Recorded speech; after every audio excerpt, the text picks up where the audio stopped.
Hi, how are you doing? This is Pastor Cheryl. We're doing kind of a Bible study. We're going through the book of John. And so we're up to John 13. And starting with verses here, we're up to 21. Judas's betrayal. We'll start reading. When Jesus said this, he was troubled in his spirit and testified, "Truly I tell you, one of you will betray me." The disciples started looking at one another, uncertain which one he was speaking about. One of his disciples, the one Jesus loved, was reclining close beside Jesus. Simon Peter motioned to him to find out who it was he was talking about. So he leaned back against Jesus and asked him, "Lord, who is it?" Jesus replied, "He is the one I gave the piece of bread to after I dipped it." When he had dipped the bread, he gave it to Judas, Simon Iscariot's son. After Judas ate the piece of bread, Satan entered him. So Jesus told him, "What you are doing, do quickly." None of those reclining at the table knew why he had said this to him. Since Judas kept the money bag, some thought that Jesus was telling him, "Buy what we need for the festival," or that he should give something to the poor. After receiving the piece of bread, he immediately left, and it was night.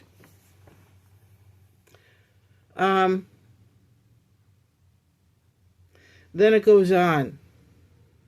The new command. When he had left, Jesus said, "Now that the Son of Man is glorified, and God has glorified in him, if God is glorified in him, God will also glorify him in himself and will glorify him at once. Little children, I am with you, and little while longer you will look for me. And just as I told the Jews, so now I tell you, where I am going, you cannot come. I give you a new command. Love one another, just as I have loved you. You are also to love one another, but by this everyone will know that you are my disciples, if you love one another." Okay, maybe that's enough to read for today. We are talking about betrayal here. Have you ever had a friend who betrayed you? We had a church member that was pretty devoted, and she was our treasurer. And sounds familiar, right? She had temper tantrums. And she would blow up. And then she would scream and yell and carry on and then say, hey, this was out of the blue. I was like, I have no idea why she was doing this. She would say, "See if I speak to you again." And she stormed out.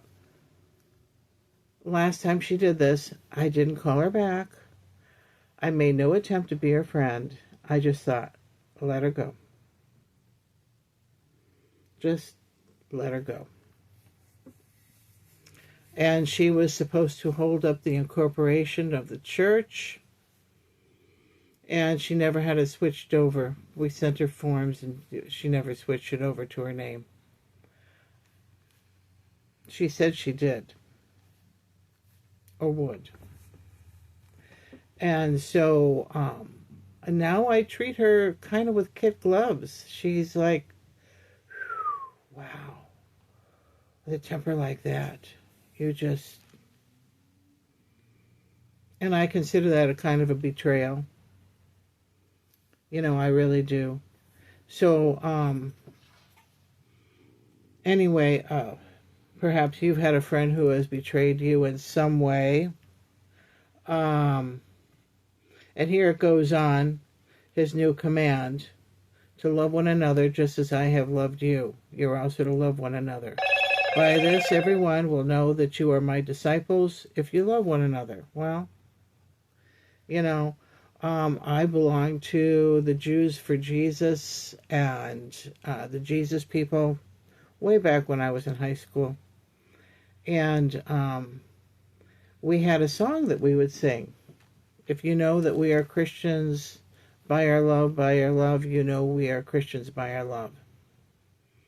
And it was like a theme song to the Jesus People movement. And they went from being flower power to Jesus People, if you remember that. And I still focus on love in my ministry. I try. I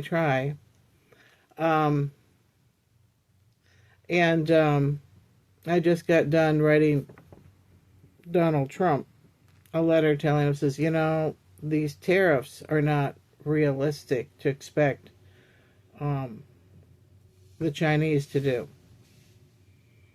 We should forget the tariffs. It's just everybody is struggling. Everybody is struggling. And we here in the United States do not have a problem with income tax, paying taxes to support our elderly. We take pride in taking care of our own people. There's nothing wrong with taking care of your own people. But to have tariffs that are a burden on other countries. In fact, China right now is in a Great Depression.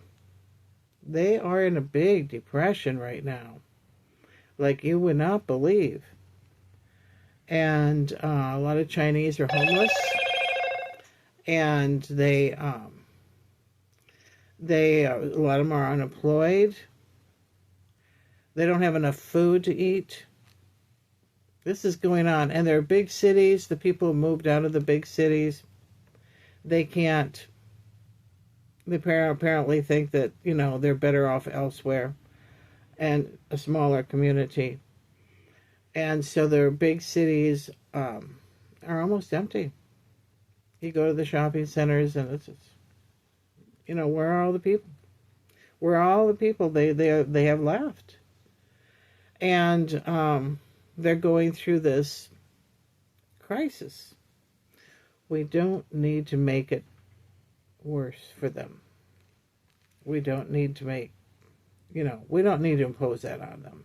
We don't have the right to impose that on them. We really don't. We don't have the right to do that to other people. And expect that they will blame Trump and his tariffs. And they will retaliate. Someday they will retaliate. Expect a war. Someday. That doesn't mean immediately. I mean, someday it could be way out there. Expect something to happen. So it's not good to betray. It's kind of like your best friends. We depend on them. They depend on us. We depend on all their little manufactured stuff. They depend on that for an income. And without that, they've got nothing. It's not good to betray your friends. They are our friends. So is Canada. We don't need to impose tariffs. They just chose a new leader, by the way. Canada likes to be extremely liberal, and this one that they managed to vote in is a lot more conservative. And I'm told that after the election, people were crying. Yeah, people were crying. After we had the election here, last fall, all the Democrats, I live in a city that's all Democrat. The people here were extremely depressed. Extremely. I've never seen people depressed over an election like that. Despondent. And you just think, well, we'll let happen. Whatever Trump has got planned, we'll let it all happen so that those Republicans that voted for him will learn their lesson. They'll learn their lesson. They voted for some guy that's going to ruin the country. He will betray you. That's kind of a betrayal there. And it's a betrayal for those Americans to vote for him. It's a betrayal. Here, we're supposed to love one another. I got done telling Trump to do that. I don't think he's going to quite get it. I've called up our senators and congressmen. They get it. They do. They think like I do. Those tariffs are not going to work. It's best to love one another. In fact, we might really consider sending them food. We should send them food. It would be the right thing to do. At least make the offer. They have to buy their food. They got no employment. There's nothing. There's just nothing going on right now. And over there, and just and you know what? It'll hit us too. Eventually, we'll get hit with the same problem. And people will wonder why. We need to go through a loan forgiveness. We forgive their loan. They forgive our loan. So it'll be balanced. Okay? And then we can do business again. But those loans, the interest is... That's all we're doing is paying the interest. It's extremely high. We can't pay it. No. And the same thing. But we owe more countries than just China. We owe Denmark. We owe England. We owe all kinds of countries. We should just all forgive each other and just have a year of Jubilee. This is what the Jewish people did years ago. I think they still do it. And I see that we're running over. This is supposed to be a homily. I have no idea how much this little camera will do. But it will take 6 hours to load it up on YouTube. Both cameras were the same way. I didn't understand why. It's something YouTube is doing. This is a YouTube problem. But anyway, I will see you tomorrow. We'll get into Peter's denials predicted. And that'll be for tomorrow. And I'll see you. Bye-bye.